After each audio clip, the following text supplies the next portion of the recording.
IVM.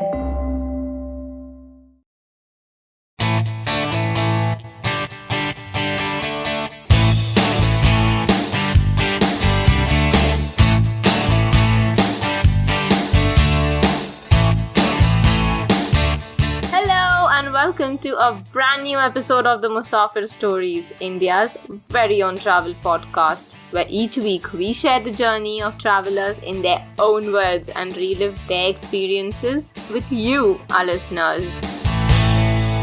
Hey guys, welcome to a brand new episode of the Musafir Stories.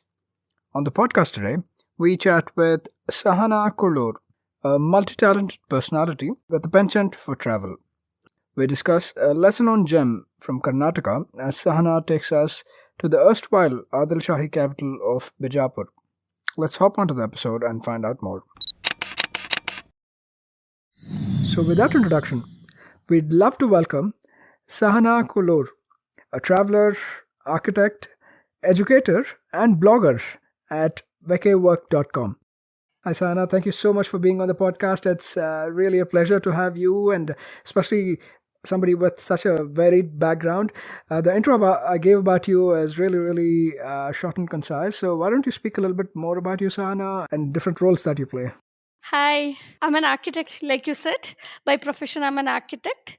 As a student, I never enjoyed history of architecture much, Uh-huh. but as I grew, I understood building speaks to me. So it's a very odd sentence. Many people may find it weird when I say building speaks to me, but I started realizing buildings speak to me. There's histories and stories. So that's how I was drawn towards history of architecture, and then from the profession I broke out a little bit, not completely. I'm still a practicing architect.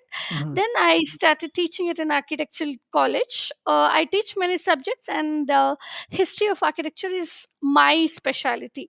So most of my travel revolves around historical places all around the world and India especially. Okay, wonderful. Really looking forward to that, and especially with your background, I'm sure we'll get some very interesting insights into the place we visit. So, just as a tradition, what we usually do at the Musafir Stories is whenever we have a guest, we request them to take us to a place and explain their experience exploring that place, the culture, the architecture, right? That's also one aspect of it. So, with that in mind, where are you taking us to today? Today I'm taking you to one of the most underrated place in India. It's located in Karnataka. It's called Bijapur, or you can call it Vijayapura. So there are two names for that. So it's located in the northern tip of Karnataka, and it shares border with Maharashtra. And probably one of the few places where the place is filled with stories. Like you can make a movie out of it, and I'm sure the movie is going to be 100 days, 100 crore movie hit. So it's full of Bollywood style of drama, Okay. but they're not stories, but they are the realistic stories. Very interesting. And yeah, like you rightly pointed out right at the beginning, a very underrated place, right? Forget about in India, even in Karnataka, I would say not a lot of people would know much about Bijapur. Obviously, there is a few places that are iconic and are synonymous with Bijapur, but there's obviously so much more in terms of history and stories and architecture that usually we tend to miss out on. And even my trip to Bijapur probably goes back, I don't know, close to 30 years now when I was in school, and a lot of it I've already forgotten. So I'm really excited and looking forward to hearing more of this from you and connecting back to my school trip that I'd done to Bijapur. But just to give a little bit of a context to our listeners as well, like you mentioned, this is in the northern part of Karnataka. Shares a border with Maharashtra and not too far away from Bombay, Mumbai either, right? Probably equidistant from Mumbai and Bangalore for that matter. So that it's very accessible. But if one has to get here, how would you suggest getting here? Like, what's the preferred mode of transport? Another shocking truth is it's closer to Goa, Ah, Panjim, than Karnataka's capital, Bangalore. yeah. And irony is that people who go to Goa tend to ignore this. Goa is one of the most famous places in India, and I don't think anybody else in the world would say, "What is Goa?" I have not heard of it. Yeah. But when I say Bijapur or Vijayapura, people may get confused where it is. So it is just 300 kilometers from Goa. So to get there, the proposition is there of the airport, which is going to be opened in 2023 on the papers, but I'm not sure if it will be opened by 2023. But with the time, Indian Railways have developed a lot better. So Bijapur sits in one of the main railway lines that connects Ahmedabad to the southern part of India, Goa to other parts of India. So getting there by train is the easiest, I would say. So it's 300 odd kilometers from Goa, and Telangana's capital Hyderabad is 380 kilometers, and from Bangalore it's 530 kilometers. So all these three places have international airports. So if you get into any one of those, you can catch a train and come here. But the best thing is to land in Goa, have a nice beach vacation for a week or so, and then come here. Okay, wonderful. So yeah, it's very, very accessible that way, and does have a lot of other places of importance close by too. So you could choose to either do it as a standalone vacation or mix it up with other places like Goa or Mumbai or Bangalore, like Sahana mentioned. And also, Sahana, just in terms of when would be an ideal time to visit Bijapur and plan an itinerary in Bijapur, what would you recommend given the climatic conditions of the place? Before I tell, I just forgot to mention one thing. There are two Bijapurs in India, which Okay. I was also unaware of until I went to book my train ticket from Bangalore to Bijapur. Okay. So there is one Bijapur in Chhattisgarh and there is one Bijapur in Karnataka. So when you go to IRCTC website, make sure you are choosing the one that says Bijapur Karnataka or Vijayapura Karnataka. So the name will get back to the history why it is Bijapura and Vijayapura, but make sure that you're booking the ticket to the right Bijapur, which is in Karnataka. So Bijapur is located in a hot, dry climate. So when I say hot, it is as hot as 45 degrees centigrade during summer. I would avoid at any cost going there April and May, saying that I went there twice or thrice and none of them was in April, and it was terribly hot, like probably 4 hours of roaming, and we used to come back to the AC room and like cool down till the evening. So I Yeah. would suggest September to March beginning should be the ideal time where the temperatures go maximum up to 30 degrees centigrade. I know 30 degrees centigrade itself is hot, Yeah. but trust me, I have seen Bijapura people wearing sweaters when it is 25 degrees centigrade. Oh my God. I had a colleague who was from Bijapur. So when Bangalore reaches 20 degree, she used to be like, "What is this? Bangalore is becoming Himalaya or what?" Then she is saying, in Bijapur, sometimes we wear sweaters at the temperature of 25 degrees centigrade. So September to March beginning should be the ideal time for visitors to go to Bijapur. Okay, wonderful. Yeah, it absolutely does tend to get really hot and dry. So definitely plan your travel more around the post-monsoon slash winter seasons. Just moving on quickly from here, I know Bijapur has usually been synonymous with a few monuments, and we'll definitely touch upon them. But even in terms of the history and the stories, this has like a really, really rich concoction right from the people who used to rule the place. We've seen rulers going back to the Chalukyas in the 10th, 11th century, to the Rashtrakutas, Yadavas, and then some of the Muslim kingdoms that were set up here, right? So it has a very, very rich historical context as well that will add to these monuments as we explore them. Do you want to share some overview of the things that you learned maybe before your travels and even while you were traveling in Bijapur about the place, about its rich history and the stories? 100%. I try to learn before going for two reasons. One, when you go to a place which you have heard of, or you know some interesting stories, the memories become like core memories, I would say. Like you connect with the place better. So anywhere I go, I read about the place better. And Bijapur's most famous Gol Gumbaz is part of history of architecture syllabus where I teach. So you know how students are. I have to keep them alive for 45 minutes of the class. So I really have to tell them stories apart from the architectural Yeah. details. So fortunately, Bijapur's story is, like I said, it is very, very engrossing. So let me start with when it started with the initial part is not so like happening. It's like any other state which was established in 10th century by the Chalukyas, and they called it Vijayapura. That means city of victory. Vijaya means victory.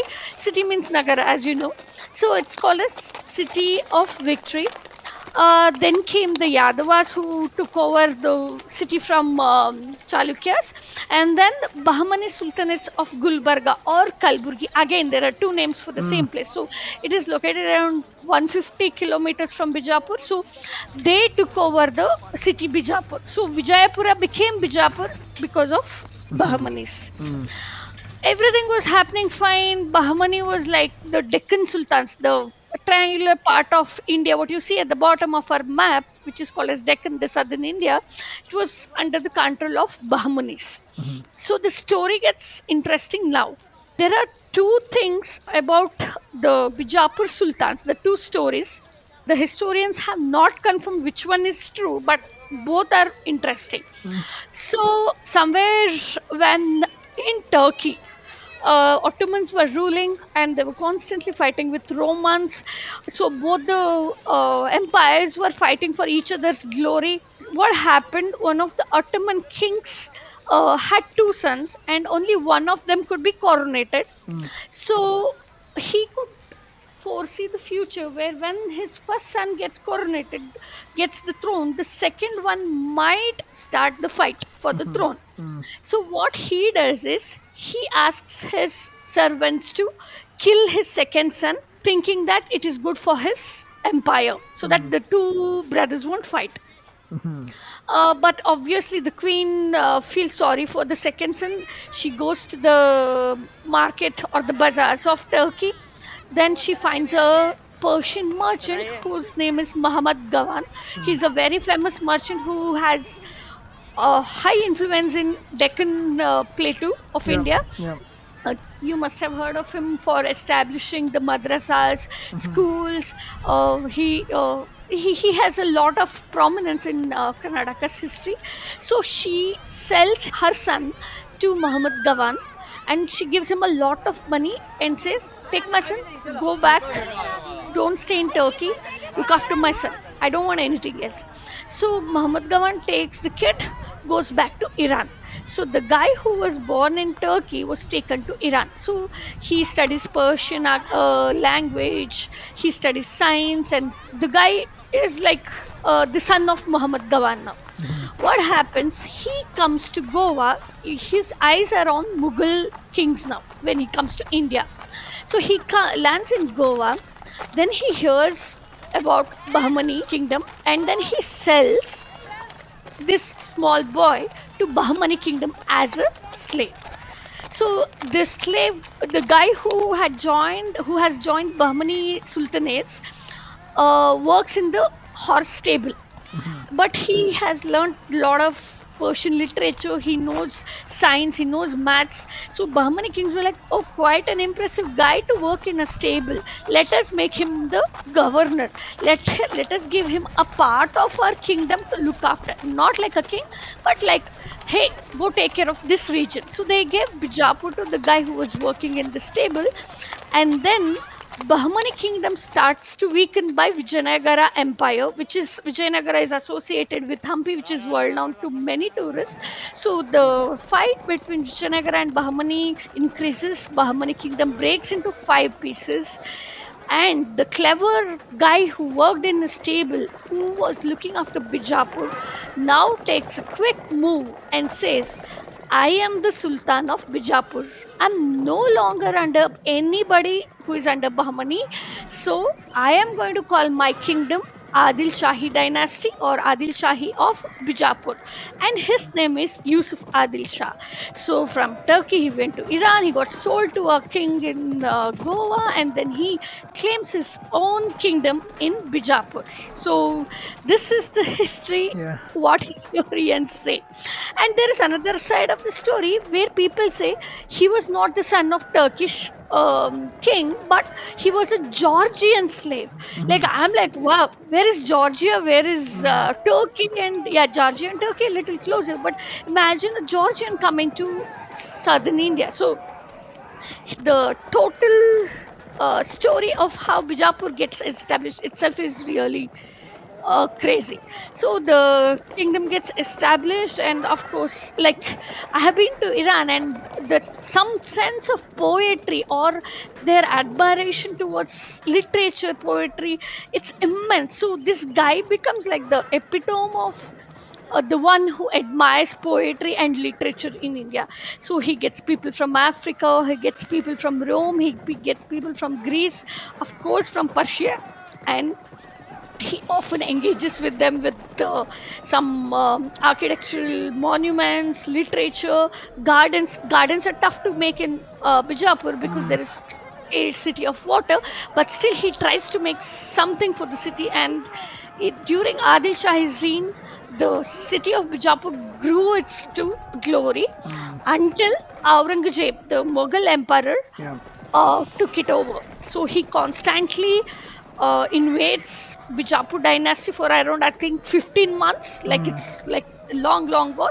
And then in some 1690s or something, Aurangzeb takes over Bijapur and the Adil Shahi dynasty closes. So this is the history of Yeah. Bijapur. Yeah, very, very colorful, like you rightly said. And in terms of what would be a good amount of time to see and experience Bijapur, like how long was your itinerary for?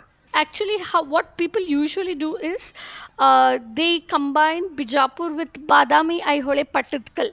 So it's another temple trail which belongs to Chalukya. So usually people go to Bijapur in the morning, see around 3-4 places till the next day, and next day morning they leave to Badami. But I stayed in Bijapur for 2 whole days. If you just want to see Gol Gumbaz, then yeah, just go spend an hour there, come back, it's fine. But if you want to really understand Bijapur and how the history has shaped the city, you'll need 2 days, is what I feel. Yeah, absolutely. So, ideally, a full weekend type of an itinerary would suffice, but easily can turn into a 3-4 day itinerary, right? If you want to take it really slow and stay there for some time, you could easily do a longer itinerary as well. And also, what really blows my mind is, like you mentioned, Badami and some of the other places like Patadakal, Aihole, they're not too far away from there. And literally from an architecture perspective, they're like two ends of the spectrum, right? So different from different periods. Obviously, that was from the Chalukyan period, but still, I'm so glad that not too far away from each other, you can experience both ends of the spectrum, even purely from an architectural standpoint. So, yeah, really, really looking forward to exploring more of Bijapur with you, and a couple of quick call-outs as well in terms of, I think, just trivia and interesting connections. Mohammed Gavan that you mentioned earlier on, who took on the young Adil Shahi prince from Turkey. And he's been very influential, and especially in Karnataka, right, as a merchant and later on as a chieftain for the Bahamani kingdom. And you actually see some of the structures, right? Like you mentioned, the madrasa, especially in Bidar, I believe, right? Is where the madrasa and all of that is. Faiza, right? My wife, she's actually from Bidar, so there's that little bit of connection to, yeah, Muhammad Gavan as well, and his place. And secondly, the Adil Shahi kingdom, or the Adil Shahi Sultanate that we spoke of, Shahji Bhosle, right? Chhatrapati Shivaji's father. He was a chieftain in the Adil Shahi kingdom. So he actually fought for Bijapur, and back in the day he had Bangalore and Pune and a few other places as his Jagir, right? So very interesting connections of history, and sometimes you do feel that it is a small world after all, right? There's like overlapping from different periods and different people, like in this case from the Maratha Empire, like Chhatrapati Shivaji, who would go on to form the Maratha Empire. So just wanted to call that out as well real quick. But yeah, let's hop onto your itinerary and find out what you did during your time. Tell us how your itinerary was and where you started off. Because you mentioned Bidar, I just want to mention one thing. The madrasa built by Mohammed Gavan, if it was maintained, restored, conserved well, it would have exactly looked like something in Samarkand Yeah. or Bukhara. the turquoise glaze tiles, the mosaics, the turquoise dome, everything, the arched ways. Every time I saw the sad state of how be the madrasa is maintained, it breaks my heart. And every time, this is another Uzbekistan part Yeah, of Uzbekistan could have been here, but yeah, unfortunately, that is ill maintained. yeah.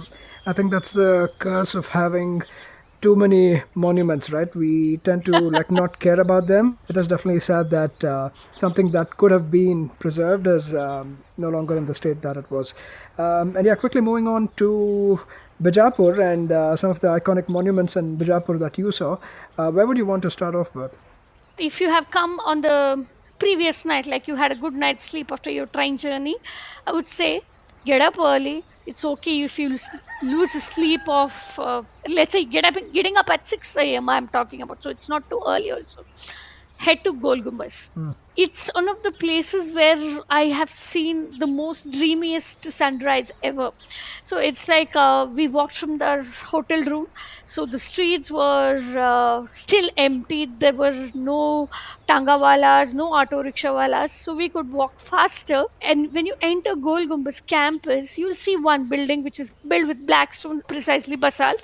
So you see that, and you see one big gigantic dome sitting on top of it, and you will assume that okay, the dome is sitting on the first building what you are seeing, but the interesting part starts there. It is not sitting on the first building you see.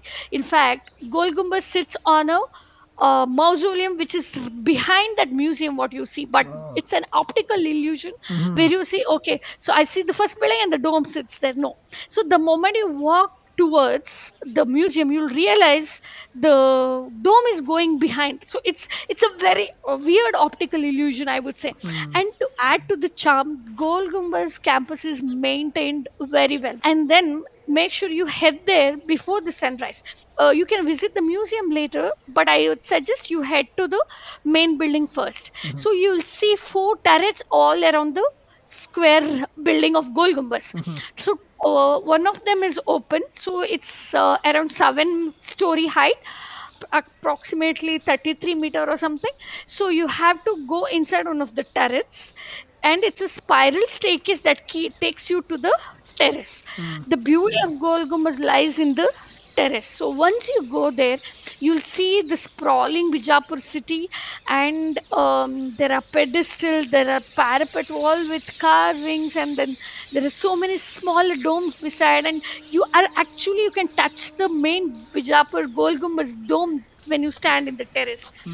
And there are so many parakeets who have made Gol Gumbaz as their home. So they are in their highest activated mode early in the morning.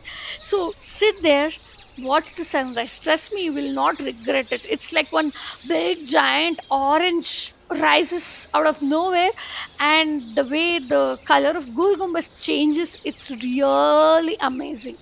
And it's one of the most peaceful time inside in Gol Gumbaz, because the moment it hits 10 o'clock, the tourist starts coming. In a way, tourists make that place lively, but you need some quieter time for yourself also. Once you're done, then you start seeing the building. So once you see the sunrise, it feels like you're not in India. You don't know where you are. It's the place gives you that kind of a feel. So once you're there, then you go to the whispering gallery from the terrace. The access to the whispering gallery is from the terrace. That's where the magic happens. So the Bijapur Gol Gumbaz dome, it's actually the second largest non-reinforced dome. The entire dome is built with masonry and plaster mortar. So there is no reinforcement used. So the first largest is St. Peter's in Rome, in Vatican City. The second largest is our India's Gol Gumbaz dome. Oh, wow. The magic of this place is it's called as a whispering gallery. For example, if you say hi, you can it echoes for 7 times. You need not even raise your voice. If you even just clap really slowly or just snap your fingers, you can hear it for the 7 times. So you have to do this before tourist comes, because the moment tourists come, they love this spot. So most of the time you will hear boys saying, I love you, Chinnu, I miss you, why did you leave me? And they sing some sad songs. All these things keep happening. It's fun to watch, but yeah, you should experience how it works. So once you have done that, then you can come down slowly. Yeah, it's little tiresome. I won't say people with knee problems can climb that. It is tough, and there's no other way to go up and down.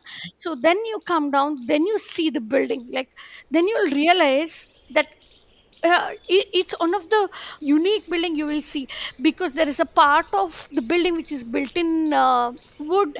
They wanted to make it colorful with the colored glasses and things, but that part is not done. And up there is part of stucco work which artisans have started, but it was never complete, but still the building looks complete. So it's there is some kind of sense. I always say it's something like when you see Brad Pitt's face, you feel so happy, no? Or when you say or Ranveer Singh's face, if I see, I feel very happy. So Bijapur Gol Gumbaz has such a face where you feel there's something soothing about it. So take a walk around, and there are many the smaller building in the complex which was used as dharamshala, which is like tourist lodge and things like that. So in the ground floor, actually, it's just one chamber. It looks gigantic. It's around 50-meter tall building, but it's just one chamber inside where there are cenotaphs of the king who built it. And actual grave is buried in the basement. So what you see in the ground floor is just the cenotaph. So that's about the glorious Gol Gumbaz. I know it's absolutely beautiful to the eye, and obviously, given the time you're visiting, right, early morning during sunrise, it amplifies the whole experience like a few times over. And beyond that, even like for somebody like you with a background in architecture, I'm sure looking at this was really like. The one of the best experiences, right? So I'm glad that you had that, and I'm sure like this is like I was referring to from the beginning, right? Bijapur is usually synonymous with the Gol Gumbaz, right? This is the place that people usually relate to. But beyond this as well, there's a lot of other monuments, obviously smaller and a little more offbeat, but I'm sure you had a chance to visit those as well as a part of your itinerary. Where did you move on after spending time at the Gol Gumbaz and the West Spring Gallery and the overall complex? We had breakfast in a nearby hotel and we moved on to Jama Masjid. The word Okay. Jama means congregational, so it's a congregational mosque. I won't say it's architecturally amazing or something, but again, the stories are interesting. People whom you meet there are very, very kind, and they want to tell their stories on how Aurangzeb came here and he wanted to change the entrance of the mosque itself. So, some part of the mosque is like there are turrets coming up and suddenly it has stopped, and some part of the archways are decorated with stucco, but the next one is empty. It feels very unique and weird. Like, why didn't they complete this mosque? So it's a nice place, and if you're tired after walking so much up and down, you can easily chill in Jama Masjid. It's clean, it's neat, it's vast, and not too many people come there. Then I would say you can move on to something called as Bara Kaman. So Okay. again, Bara means 12, so Kaman means arches. The person who built Gol Gumbaz, Mohammed Adil Shah, it's his his grave lies there in Gol Gumbaz. When his son wanted to build Bara Kaman as like an intended competitor for his dad's building, it's like, oh, my father did this. I'm gonna do something bigger than that. Yeah, ambition is great, but you need to have the right technology also, right? So in Right. 1672, like, what bigger could you do better than Gol Gumbaz? The guy didn't have much thought on this, so he started something with 20 feet high pedestal and so many stones, and he started with some giant arches. So all you see here are stone arches bending up and down, sideways, in all three directions. And his own father killed his son, telling that, oh, you wanted to better build than me? No, you're not gonna do. He killed his own son so that he will not build something bigger than what he has built. Again, one more spicy story. Yeah, there's no dearth of spicy stories and drama here in Bijapur, looks like, yeah. Yeah.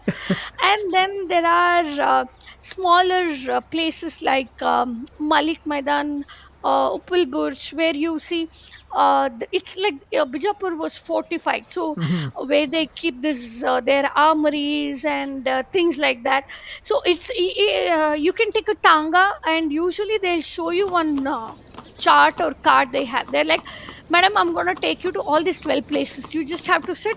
And each place is smaller place, like five minutes or 10 minutes. Some places are just a facade, but it looks very interesting. So there are places like that, which is Malik Maidan and Appal Burj and things like that. But the best part of taking this Tanga ride, no, they take you through the residential area.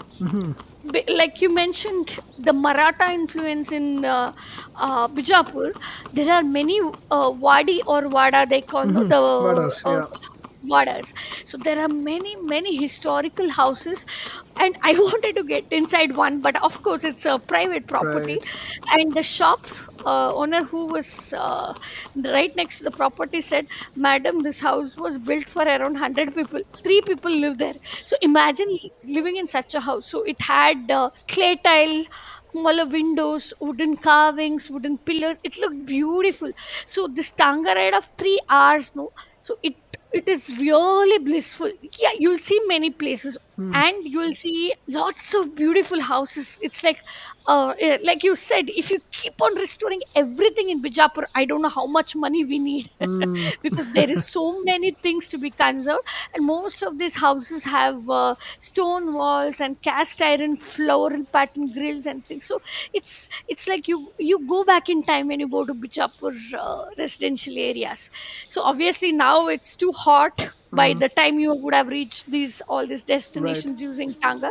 So have a nice meal at one of the Khanavalis. Khanavali means where they sell jowar rotis, Yeah.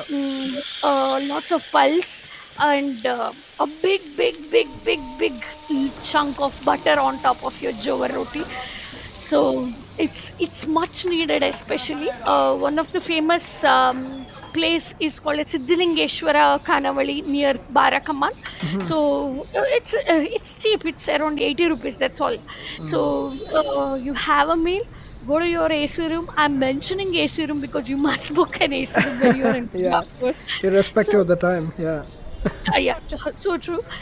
So chill till the evening in the room because the afternoons get pretty hot. So you may feel there is nothing in Bijapur, but there is a lot in Bijapur, and the weather should actually support you, right?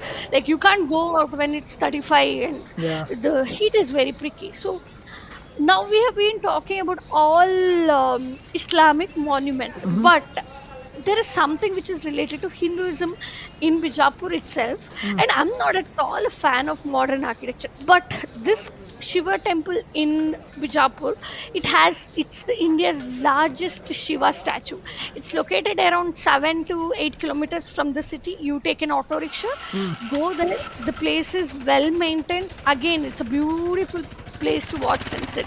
Literally, the Shiva sitting in the meditating pose during that time, it feels really good.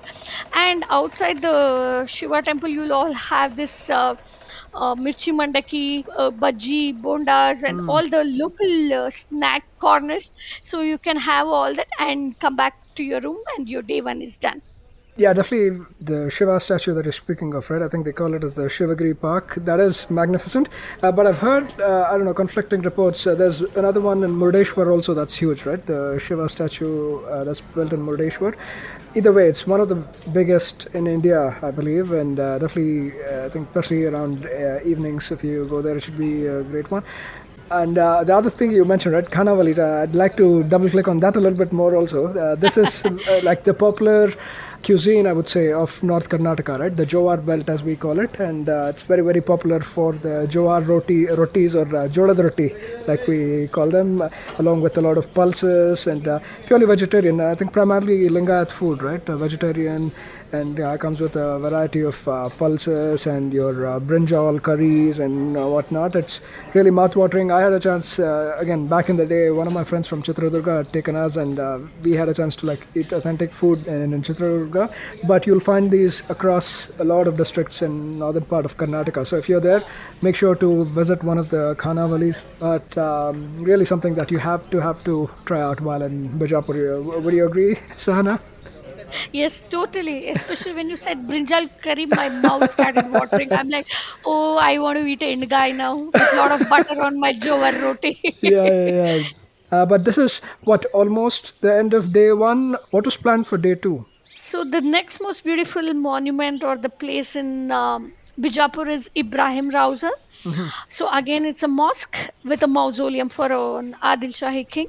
So it's a vast complex which has a basement, and the basement is supported with arches, and it's set in a beautiful park. So it feels like somehow you get that movie Jodha Akbar feel when you walk in the pathway with green park on either side, and you can even hear Azimo Shan Shahenshah. I felt so. So you go there, then you see two buildings on sitting little bit away from each other. So here again it reminded me of Iran a lot because of the stalactites and the stucco works. So the roof is interesting, the carvings is interesting, the smaller kitkies or the grilled windows are interesting. So I don't know which part of Ibrahim Rauza is left undetailed. So, and there used to be a small I think it's called as house in Persian, where Sure. they with the water Fountain. sprout in the Yeah. middle. Yeah, fountain.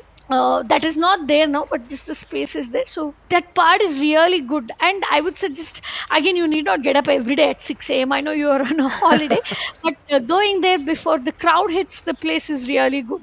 I would suggest either go early in the morning or end your day with that. Okay. So once you are done with Ibrahim Rauza, it's little bit away from the city. So any auto rickshaw, if you ask, they'll take you there. There is no Ola or Uber in Bijapur. It's either Tanga or the auto rickshaw. So then you come back. I would suggest you have kadak roti for breakfast. So it's another version of jolad roti, Yeah. the jowar roti, what we were talking about earlier. So it's hard. It's Yeah. hard as papad, and it's usually sold by old ladies. They'll wrap it up in their pure cotton, white, clean cloth. They would have made those rotis at home. They'll give you pot of curd, thick curd, kadak roti, and they give you chili, green chili, to bite along with it. Yeah, it may not be for everyone. It's not for me also, but yeah. And they give onion, so it's kind of a light breakfast. And I always believe in giving it to the local economy. So Sure. it's nice. You can have a chat with them, and don't forget to observe their saris. Most of the people in Bijapur wears ilkal saris, especially the older generation. So it's another place near Bijapur, near Mudor, between Mudor and Bijapur. It's a place called Ilkal, which is famous for cotton weaving, cotton woven saris. It is exported to Maharashtra also. So it's characterized by solid colors with border and stripes in the pallu. So, and it's one of the softest fabric you can ever get. So the moment you see the ilkil sari, you'll know that these guys are from North Karnataka, especially from they are from either Bidar, Bijapur, or Gulbarga. And also, I forgot to mention, when you're walking on the road, don't forget to observe the dogs. I am a dog lover. I have three dogs at home in my native. The dogs I'm talking about here are special because they're called as Mudol Hound. Actually, though we give them the name, they are the stray dogs of Bijapur. So they have tall, thin leg, and they have a very, very slender body. And when the moment you look at them, you feel that they are malnutritioned or underfed or something like that. But trust me, they are one of the best hunter dogs of India. Yeah. So all the estate guys and all, they bring these dogs from Mudol to their estates to keep the deer and bisons away. So once all that is done, on the second day you can go to after visiting Ibrahim Rosa, I would say you go to the market. It's called as Shastri Market, Lal Bahadur Shastri Market. Honestly, I was expecting something like a bazaar vibe because I had seen so much connection with Bijapur to Turkey and Iran. I'm like, yeah, I'm gonna enter one bazaar like how I did in Istanbul or Isfahan, but it's not. but the market is so nice. And as a vegetarian, I am a vegetarian, but I have never seen so many pulses at one shot or one go there. The market smells really good. I honestly, I don't know the name of many pulses what they sell here, and it's mostly wholesale market. But as a curious tourist, you go and ask them, they even give you, like, I ate many raw pulses there. And there are chili mandi, mensinkai mandi. The pungent smell hits you and you start sneezing, you know you're near a mensinkai mandi. So the piles of variety of chilies, and the market is very, very colorful. And I love to listen to people bargaining. Whether it's a man or woman, they say 100 rupees, you ask for 20 rupees, then they come to 40 rupees. So I think we spent almost 2.5 hours there, and we bought something called as shenga chutney, which you may be aware of. It's made out of groundnut, which you can use it as a paste or a dip for rotis, chapatis, and things. So you can shop and you can buy all these weird looking fryams and things, pure jaggery, chia seeds. So it's like one food veganza. Like I didn't know that I could eat so many things until I went to Bijapur market. Okay, wonderful. Again, like I said, thank you so much for taking time out to literally take us back in time, right, and share not just the places to see and their beauty, but so nicely connecting all of them to the backstories and the history and the connections to it as well. And funnily enough, it's like going back in time, but even for me, it was like going back in time because Sahana and I share the same educational institution, I can say. We were just chatting before we started the recording. Sahana actually teaches architecture history at the same place where I did my undergrad. So that also kind of took me back in time, although it's been like 20 years now. But yeah, thank you so much for so beautifully taking us through this very, very underrated and underappreciated place in Karnataka and India, and shedding the much needed light, attention, and awareness about this place, and more so about its hidden, or not hidden, but lesser known histories, right? So thank you so much, Sahana, and it was a pleasure to have you on the Musafir Stories. Thank you so much. Thank you so much. That was yet another great episode on the Musafir Stories. Make sure to show us some love by sharing the podcast with your friends and family. We are on Instagram and Twitter at Musafir Stories. If you like this podcast, don't forget to check out other interesting podcasts on the IVM network. You can listen to us on the IVM podcast app or the website. Follow us on our social media. We are at IVM Podcasts on Twitter and Instagram.